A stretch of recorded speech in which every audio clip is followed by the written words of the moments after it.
Danes vam bom predstavila prehranska priporočila ob sladkorni bolezni za vrtce in šole. Prehranske navade odraslih Slovencev so zelo različne.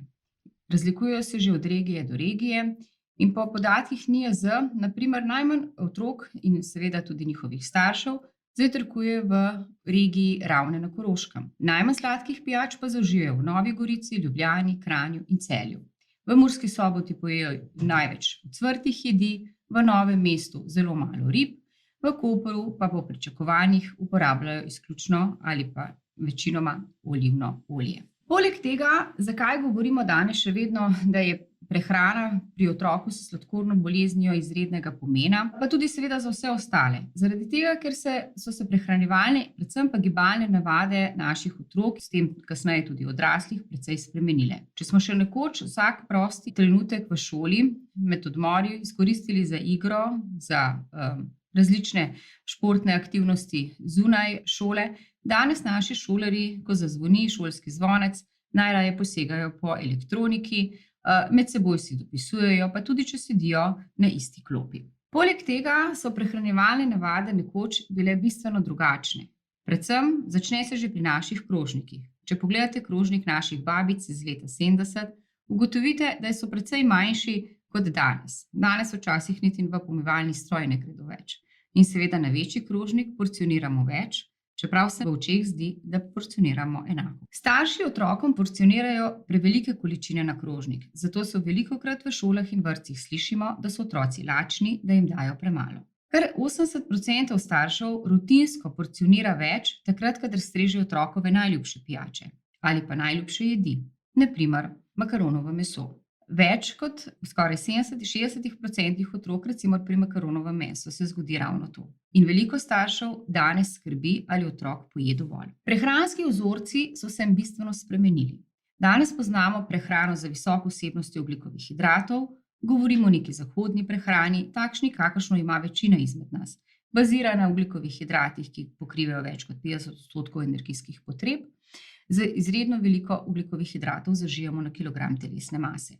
Potem govorimo o zmerni vsebnosti ogljikovih hidratov, ko imamo ogljikovih hidratov približno do polovico, pokrivamo z ogljikovimi hidrati približno polovico energijskih potreb, z nizko vsebnostjo ogljikovih hidratov, ko jih imamo manj, kot jih je potrebno za nemoteno oskrbo glukoze možganov z glukozo, in za zelo nizko vsebnostjo ogljikovih hidratov, ko govorimo že o neki visoko beljakovinskih ali visoko maščobnih dietah. Zdaj, katera dieta ali pa kateri način prehranjevanja je najbolj pravi? Zagotovo povsem povedanem že v začetku za zmerno vsebnostjo ogljikovih hidratov.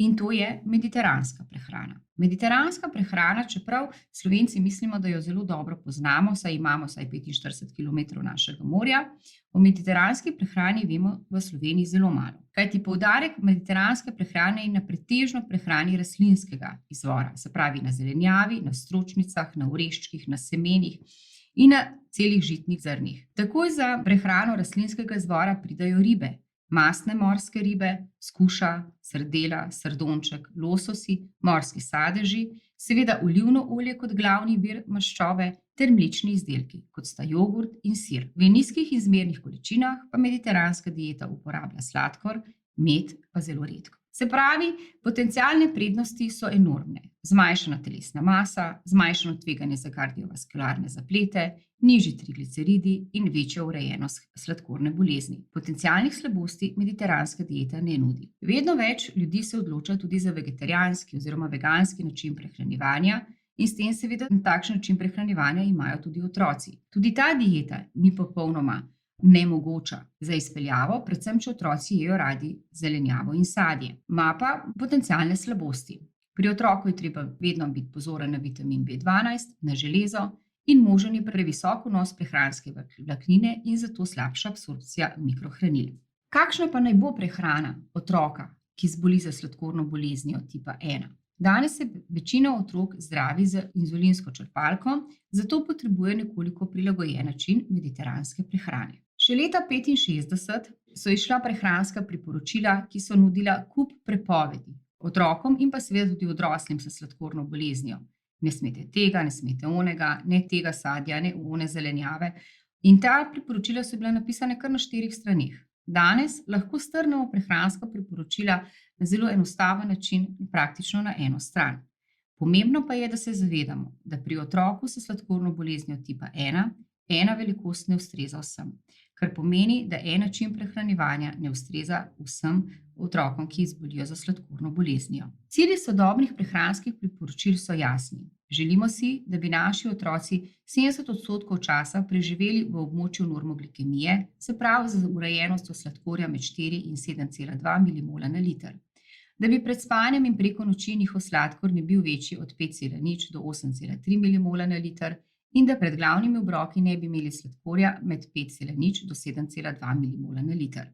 Poleg tega si želimo, da bi otroci s sladkorno boleznijo normalno rasli in se razvijali kot vsi ostali otroci, dolgoročno ohranjali zdravja ter s prehrano tudi preprečevali pozne zaplete, ki lahko nastanejo. Da si lahko predstavljamo, kaj pomeni inzulin in kakšno nalogo opravlja inzulin v našem organizmu. Ko mi zaužijemo obrok, le-ta presnovi na posamezna hranila, na maščobo, na aminokislino in na glukozo. Glukoza v krvi začne naraščati. Naša trebušna slinavka proizvede inzulin. Če glukoza v krvi narašča hitro, trebušna slinavka naredi več inzulina. Če narašča počasneje, trebušna slinavka izdela manj inzulina. Se pravi, otrok s sladkorno boleznijo tipa 1 trebušna slinavka več ne izdeluje inzulina, torej ga mora dobiti iz zunanjega vira. Inzulini zunanjega vira so različni. Če uporabljamo pene, so srednjo dolgo delujoči, kar pomeni, da delujejo 6 ur. Če uporabljamo inzulinsko črpalko, so kratko delujoči in delujejo manj ur. Kar pomeni, da je treba pri prehrani v bistvu pri obrok skombinirati tako, da presnova ne bo naenkrat prehitra ali na drugi strani prepočasna. Primer izredno hitre presnove je, če na bel kruh namažemo marmelado. Sami ogljikovi hidrati, brez kakršnihkoli vlaknin, brez maščobe, zelo malo beljakovin in tak obrok bo zelo hitro presnovil. V drugem primeru, če gremo na kos pice, bomo presnavljali to pico zelo dolgo. Še po 4 do 5 urah bomo siti, ne bomo mislili na drugi obrok, kajti v pici je izredno veliko maščobe, zelo veliko beljakovin in zaradi tega ta pica zelo počasi presnavlja. In če je inzulin prehiter, bo pomenilo, da bo otrok ob takem obroku šel v hipoglikemijo, po prvem obroku z belim kruhom in marmelado bo njegov sladkor prehitro narastel in bo presegel vrednosti 8 milimolov na liter oziroma 10 milimolov na liter, kar ni zaželeno. In kakšna naloga je inzulina? Inzulin dejansko celicam nudi hrano, se pravi, prenaša našo glukozo v celico. Zdaj, če je celica zelo aktivna, če smo aktivni, če se gibamo, če tečemo, če skačemo, seveda je celica dovzetna za energijo in inzulin opravi lahko nemoteno svoje delo. Če pa je celica, če smo leni, potem bo inzulin odnesel drugam glukozo, ne v celico, ampak bo zapolnil najprej glikogenske rezerve. Seveda te so izpraznjene le takrat, kadar smo spet aktivni. In če tudi glikogenske rezerve so zapolnjene, bo inzulin odnesel glukozo v maščobno zalogo. Za dni, ko bomo bolj aktivni in ko bomo pojedli manj in bomo lahko koristili energijo iz naših maščobnih zalog. Kaj potrebujejo otroci s sladkorno boleznijo? To kot vsak izmed nas, redne obroke in pravilno kombiniranje živil. Kaj pomeni redni obroki? Inzulinske črpalke nam zdaj omogočajo, da so redni obroki lahko za otroke v vrtcu in šoli, ko govorimo med 4 in 5 dnevnimi obroki. Kombiniranje živil pa pomeni, da bomo v živilu omejili količino ogljikovih hidratov glede na starost otroka in na njegovo telesno aktivnost. Verjamem, da otroci v vrtcu in šoli potrebujejo še vedno 5 dnevnih obrokov.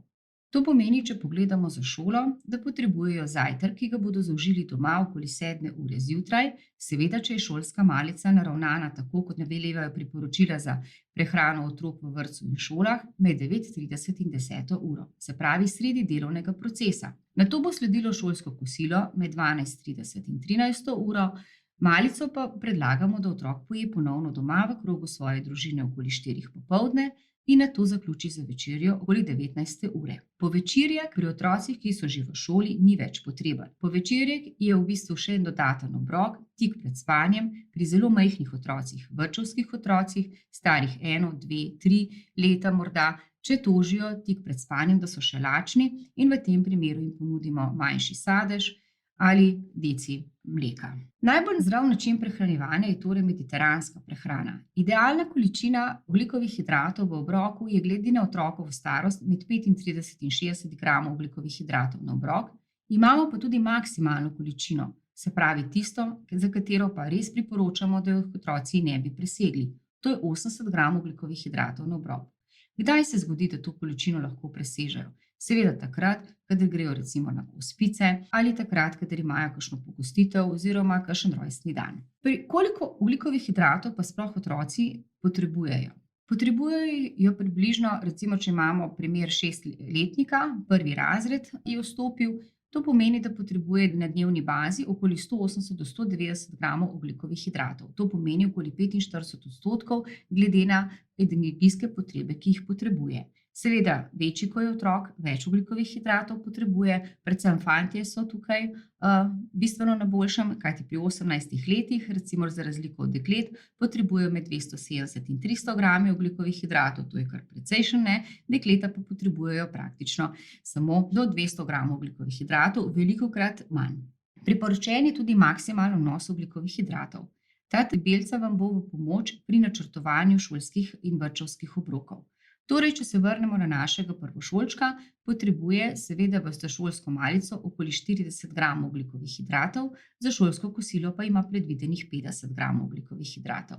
Manjši kot otrok za vrtčevsko populacijo pa seveda predlagamo manj ogljikovih hidratov, predvsem pa, ker šolske malice v vrtcu ni in je premostitvena malica, je ta malica lahko velikokrat še manjša, predvsem, ker je preblizu med zajtrkom, oziroma okoli 8:30 vrtčevska populacija je zajtrk, potem imajo pa že ob 11:30 kosilo, zato imamo praktično samo 3 ure vmes, vmes imajo še nek manjši prigrizek in ta prigrizek naj ne bo večji od 10 gramov ogljikovih hidratov, zaradi tega, ker je prav, da tudi otrok v vrtcu s sladkorno boleznijo je enako in takrat, kadar ostali otroci v skupini. In če se vrnemo na 4 strani dolgih pripovedi pri sladkornem bolniku leta 65, je v 21. stoletju, imamo kombiniranje živil v obroku zapisano lahko na eni strani v nekaj alinejah.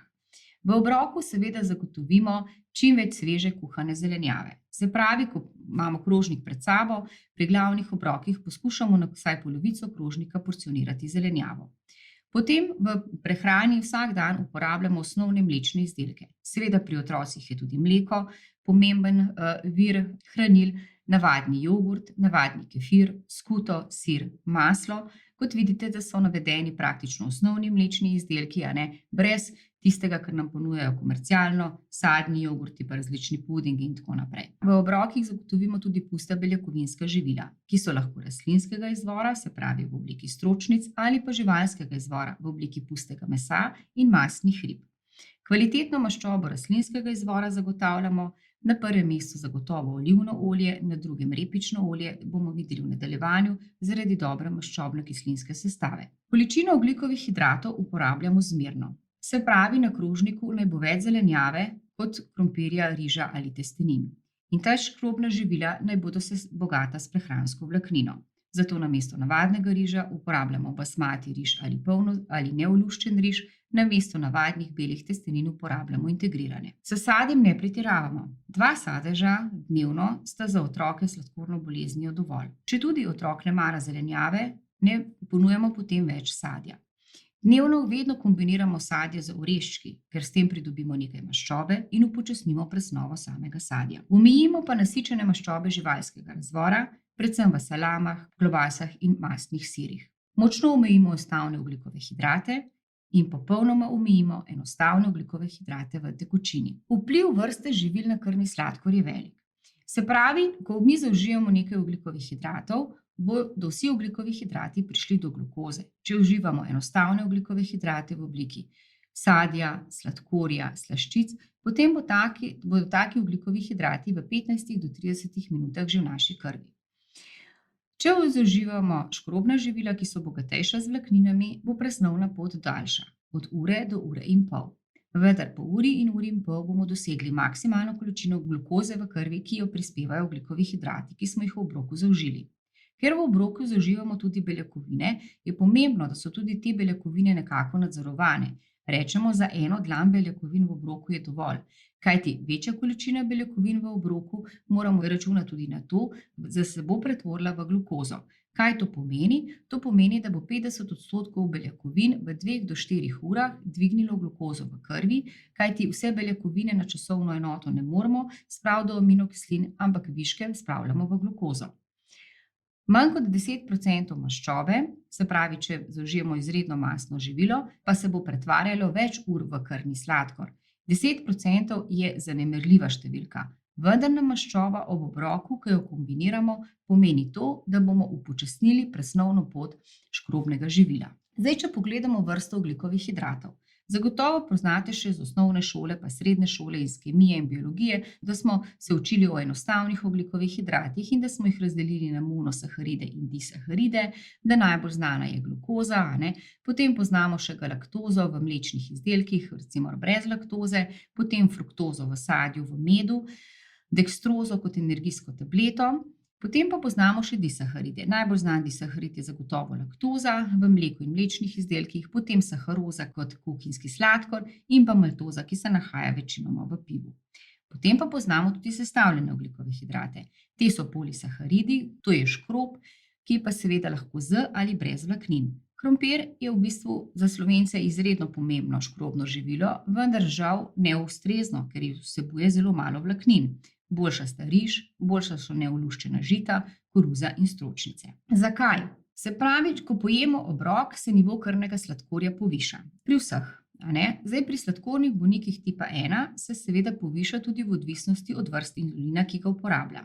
Če zaužijemo, prvi odziv na krvni sladkor je, če zaužijemo enostavne sladkorje, sladke pijače in sladka živila, potem bo ta odziv zelo velik. Se pravi, da bo v 15 do 30 minutah maksimalna količina glukoze v krvi dosežena in bo v 1 uri lahko že padla tako močno, da bo otrok imel hipoglikemijo.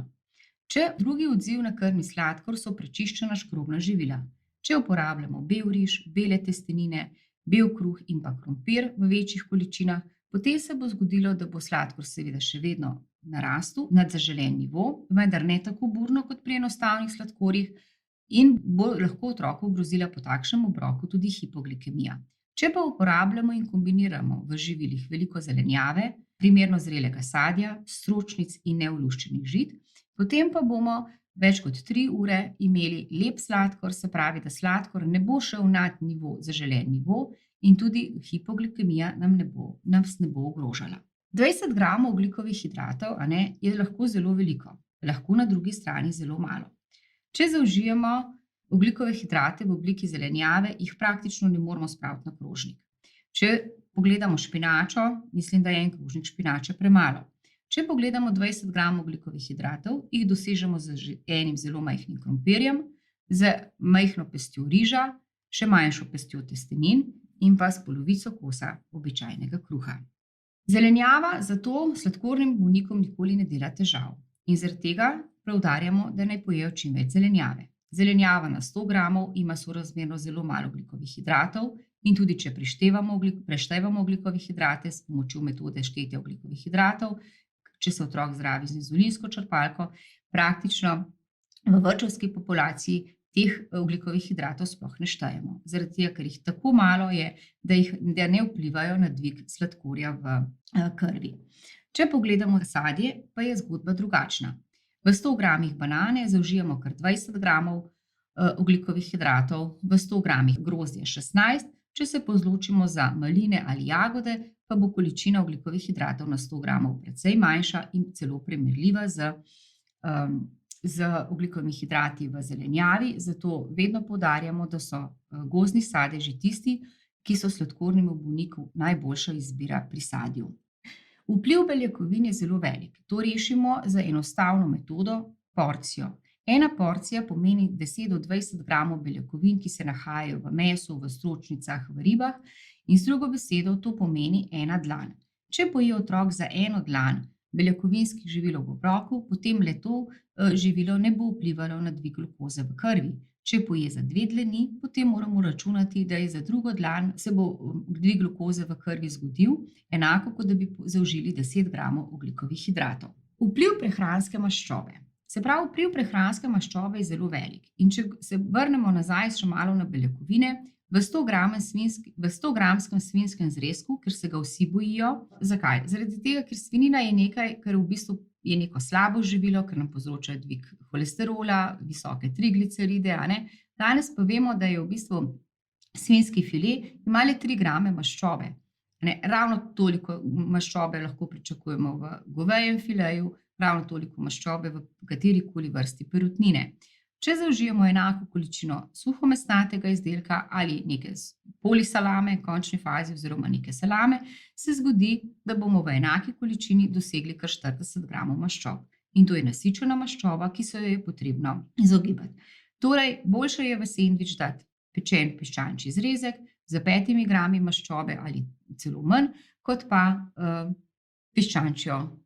neko piščančjo posebno salamo, pri kateri bomo v sendviču imeli kar 40% nasičene maščobe.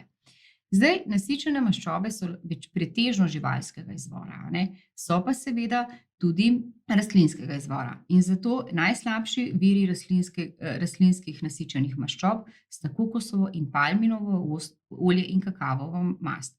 Kar pomeni, da kokosovega in palminega olja ne priporočamo v prehrani, predvsem v zadnjem času ljudje mislijo, da je kokosova maščoba zdrava.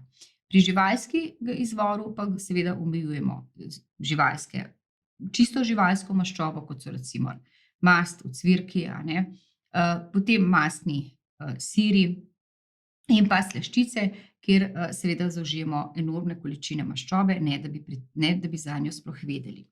Pomembno pri maščobi je, da uporabljamo izključno ali pretežno rastlinske maščobe, ki so zdrave, kombiniramo rastlinska olja, od olivnega olja, repičnega olja, sončničnega olja, a ne, in pa seveda, da občasno vsaj enkrat do dvakrat tedensko uživamo tudi mastne morske ribe, ne nazadnje tudi sladkovodna postrv ima kar zavidanja vredno količino omega-3 maščob. Izogibamo se transmaščobam, ki so pretežno v piškotih, krekerjih, čipsih, slanih pecivih, a ne, se pravi vsem tistem, kar potrebuje za pripravo visoke temperature, hkrati pa vsebuje tudi veliko maščobe. Vpliv prehranske maščobe, a ne, treba je ozavestiti, da maslo, poglejte, pač sploh ni slaba maščoba. Maslo vsebuje le 48% nasičene maščobe in ima vsaj 28% nenasičene maščobe.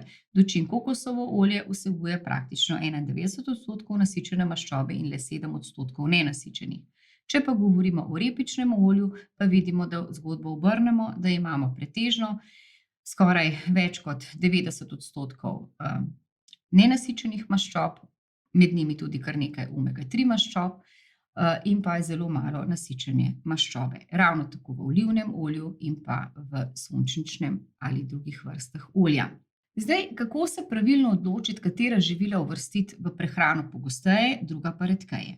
Seveda zaželeno je pri otrocih s sladkorno boleznijo tipa 1, da uživajo čim več prehranske vlaknine. Zato vključimo v vsakodnevne jedilnike tista živila, ki vsebujejo več kot 6% prehranske vlaknine na 100 gramov izdelka ali vsaj 3 do 6. Tiste, ki vsebujejo manj kot 3, veljajo za živila, ki so revna s prehransko vlaknino. Pri nasičenih maščobah gledamo, da bodo imeli malo nasičene maščobe do 1 ali 1 do 1,5, recimo v navadnem mleku ali v navadnem 3,5% mlečne maščobe jogurtu, se zgodi ravno to, da je nasičene maščobe malo, a ne? In da pri maščobi kot celokupni gledamo, da je maščobe manj kot 20% na 100 gramov ali 20 gramov na 100 gramov, kar pomeni, da mesne izdelke, pa naj bodo še tako zdravi, mesne izdelke vključujemo redkeje v vsakodnevni jedilnik. Kako porcionirati pravilno krožnik? Se pravi, tako bi lahko porcionirali komurkoli izmed nas, ne samo otroku, ki ima sladkorno bolezen. Se pravi, na polovico krožnika naj bo prisotna zelenjava, četrtino krožnika naj zasedajo škrobna živila in 1/4 beljakovine. Z drugo besedo to pomeni, da rabimo 1 porcijo beljakovin, pomeni 1 dlan, 1 porcijo zelenjave, pomeni 1 pest, 1 porcija škroba, 1 odprta dlan ali 2 pesti in 1 porcija maščobe, to pomeni za palec maščobe. Pri kosilu imamo idealno sestavljen obrok. Če se vrnemo še malo na semafor, katero sadje izbirati? Se pravi, včasih je potrebno pokazati to plastično, tudi staršem. Če zaužije otrok eno banano, potem je enako, kot da bi zaužil 6 vrečk sladkorja ali 6 žličk sladkorja. Tistega sladkorja, ki ga mi damo recimo v črno kavo. Če zaužije lonček borovnic, potem bo zaužil 2 žlički sladkorja ali 2 vrečki sladkorja. Če zaužije eno skodelico malin, le 1 žličko sladkorja. Torej, nam hitro je jasno, kateremu sadju bomo dajali prednost. Na drugi strani, če otroku za malico namesto sadja ponudimo zelenjavo, bodisi korenje, kolerabo ali kumaro, bo praktično zaužil zelo malo sladkorja. Za eno porcijo korenja, 1 vrečko. Če dodamo kakšno dobro omako ali pomako, kot mi rečemo, morda še pol žličke, kar pomeni, da bo tak obrok bistveno manj vplival na dvig sladkorja v krvi, kot pa sadje. Otroci, ki se zdravijo z inzulinsko črpalko, potrebujejo od nas še dodatno pozornost. In sicer dodatne veščine, ki se jih priučijo starši in seveda tudi vsi tisti, ki prihajajo v stik z otrokom, mu ponujajo hrano, pripravljajo hrano in seveda mu pomagajo pri odločanju, koliko inzulina si bo vbrizgal. Metoda štetja ogljikovih hidratov je v bistvu najbolj natančna metoda, ki diabetiku oziroma otroku s sladkorno boleznijo omogoča aktivno pokrivanje ogljikovih hidratov in mu nudi tudi večjo možnost kombiniranja živil. In kaj potrebujemo, da se priučimo metode štetja ogljikovih hidratov? Zagotovo potrebujemo tabelce, v katerih bo napisano, koliko ogljikovih hidratov sploh vsebuje kakšno živilo. Potrebujemo seveda dobro znanje branja deklaracij, tehtnico, s katero bomo stehtali živila, načeloma tista, ki bomo otroku jih ponudili, in pa seveda najbrž tudi kakšen list papirja, da si bomo zapisali in izračunali, koliko ogljikovih hidratov je. Sliši se izredno zakomplicirano in zelo učeno, vendar ni. Na primer, za 100 gramov kruha, mi vemo, da v 100 gramih kruha da ima 100 gramov kruha 50 gramov ogljikovih hidratov. Torej, polovica tehtane količine kruha predstavljajo ogljikovi hidrati. In če si to zapomnimo, bomo vedeli ne glede na vrsto kruha, seveda jedli bomo tistega polnozrnatega, ovsenga, rženga, ajdovega, pred belim in koruznim, ker te dva nimata nobenih vlaknin, bomo vedeli, da kadarkoli bomo stehtali kruh, bo polovica kruha predstavljala ogljikove hidrate. Malo težje je takrat, kadar pripravljamo palačinke. In kako se lahko izračunamo, koliko ogljikovih hidratov je v eni naši palačinki? Če poznamo recepturo, lahko iz recepture izračunamo s pomočjo tabelc, koliko ogljikovih hidratov je v receptu. In ker smo naredili 12 palačink iz te recepture, potem se pravi celokupno količino ogljikovih hidratov delimo z 12 in dobimo številko, ki predstavlja grame ogljikovih hidratov v eni naši palačinki. To naredimo enkrat, ker palačinke pripravljamo vedno na isti način, potem imamo za vse večne čase, da vemo, da je naša palačinka, ki jo pripravljamo doma, ima recimo v tem primeru 18 gramov ogljikovih hidratov. Če bomo dodali žličko marmelade, bomo prišteli še 5 gramov ogljikovih hidratov in če bomo občasno dodali tudi žličko nutele, bomo prišteli še dodatnih 6-7 gramov ogljikovih hidratov. In zato se moramo vrniti nazaj na maksimalno količino ogljikovih hidratov.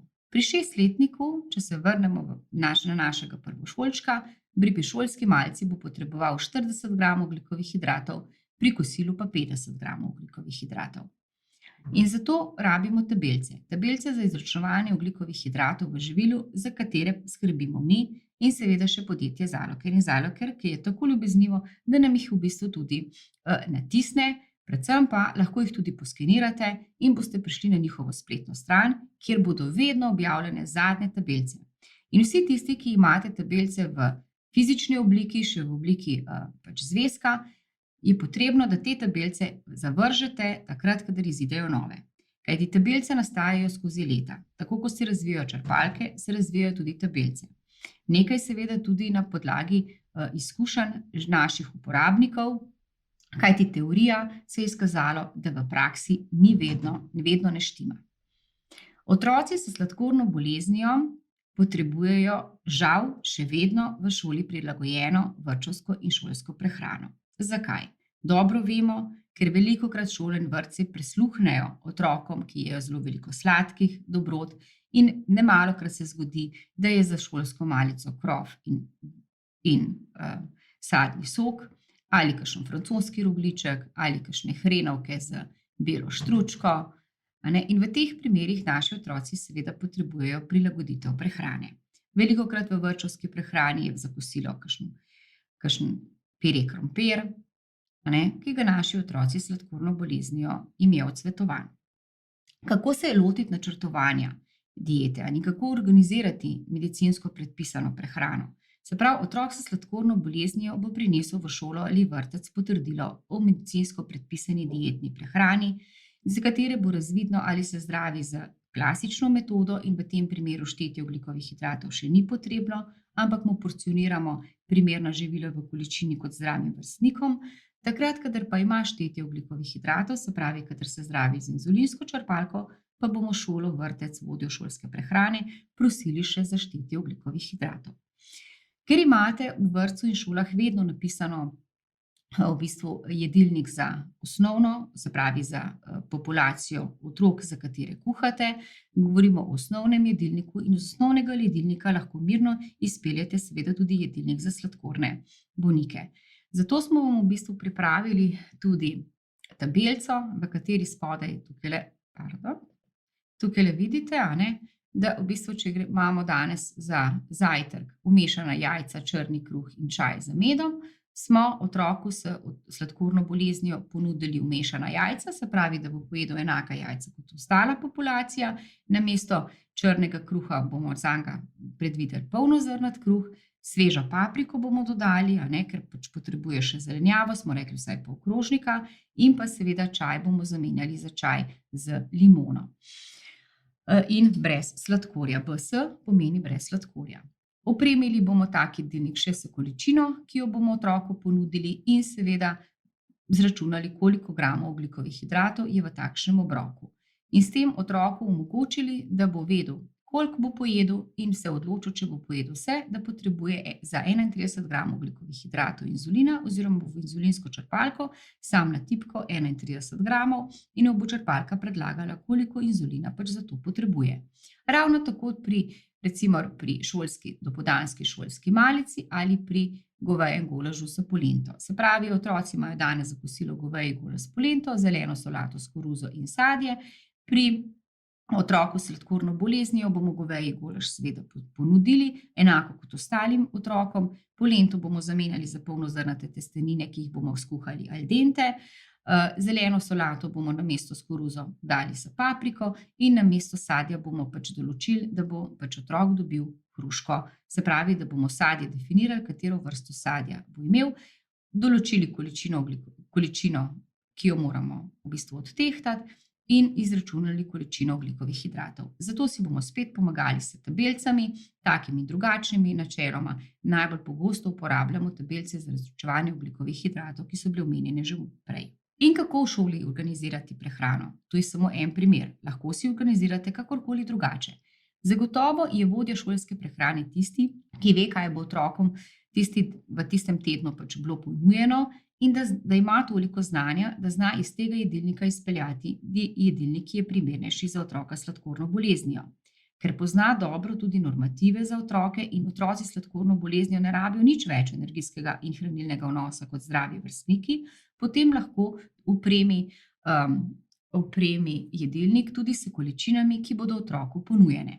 Naprimer, če imamo mleko, ajdo, kruh z orehi, smetano, namaz in paradižnik, napišemo, da potrebuje otrok 200 ml mleka, 60 gramov ajdovega kruha, 20 gramov smetanovega namaza in 100 gramov paradižnika.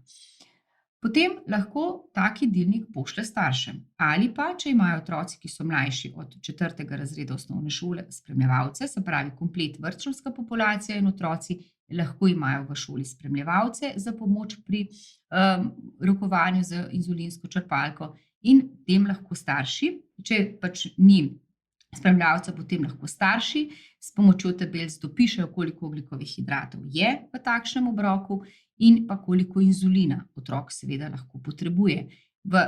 Pri tistih, ki pa imajo spremljevalce, pa to lahko naredijo spremljevalci. In potem si kuhinja razdeli delo. Kuhinja stehta obrok in da ustreza količini, ki je s starši, se pravi v tem delu dogovorjena. Zakaj naj kuhinja stehta obrok? prav je, da ti otroci jejo toplo, predvsem kosila. Kajti, če ga tehtate, če kosilo oddelite za enega v neko pač posodo, potem pa iz te posode spremljevalka ali pa ne more otrok ponovno stehtati v neki drug krožnik, preden bo stehtal, preden bo izračunal, bo to kosilo mrzlo. In bo 10 mesecev na leto najmanjkrat jedel mrzlo kosilo. Učitelj ali spremljevalec pa nato preveri količino ogljikovih hidratov, ki jo otrok sam ali pa spremljevalec vneseta v inzulinsko črpalko. Tako imate seveda prvič spisan jedilnik za otroka s sladkorno boleznijo, ki je energijsko in hranilno nekako postane ovrednoten. Ovrednoten postane tudi s količino ogljikovih hidratov in seveda starši vedo, kaj bo otrok pojedel v šoli, s tem se seveda strinjajo, in seveda lahko potem načrtujejo tudi obroke v domačem okolju. Predvsem pa si želimo, da bi bili otroci čim manjkrat drugačni od svojih sošolcev, svojih vrstnikov, da bi imeli na krožniku podobne ali celo enake jedi, in da bi se v bistvu čim manjkrat čutili prikrajšane, predvsem tudi pri sladicah. In moje prepričanje je, da velikokrat se ubadamo s sladicami za sladkorne bolnike, v bolj zdravimi sladicami, lahko enkrat obrnemo zgodbo in v kuhinji dosežemo, da pripravljajo recimo cimetov kolač, ki ima v osnovi namesto bele moke polnozrnato moko. Nobeden od sošolcev in nobeden od otrok, meni verjemite, ne bo tega kolača v bistvu rekel, da ni dober, razen če ne boste napisali, da gre za polnozrnat cimetov kolač. V tem primeru pa verjamem, da 80% otrok tega kolača ne bo niti probalo.